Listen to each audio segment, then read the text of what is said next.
it's going to get to the red zone. I mean, the dangerous zone. Some are saying, well, human beings still have control. And I think it's really a big deal in the scientific community. And but what I want to know now is what are some of the, I mean, some of the daily life aspects that AI intervene. I mean, in our life, when you look around you, when you look around your daily activities, what are some of the aspects that are directly or indirectly affected by AI? Well, Maybe Rofla before. okay. Yes, thank you very much for giving me the floor on this.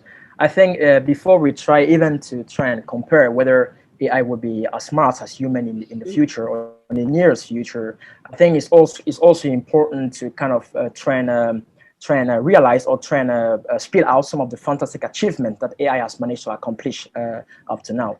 And things like that, for instance, we have our phone nowadays. We can actually order food from our phone. We can actually converse with our phone through things like Google Assistant, Siri, or Alexa, for instance. Today we have AI assisting medical doctor in the diagnosis of different illnesses. Today we have AI actually trying to do what we call facial recognition that can be useful to, for instance, identify people that are heavily wanted by some governments or things like that.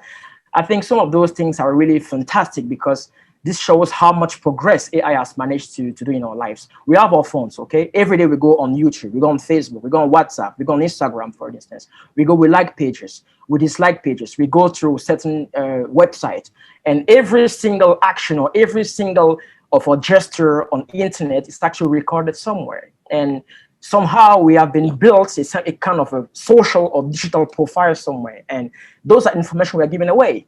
Every page we like, every comment we made, every picture we post on the internet, every website where we go through, everything that we actually download on the internet, this is actually creating a profile, digital profile from us on the internet. And all those information can actually be helpful. When I go on YouTube, I watch, for instance, jazz music.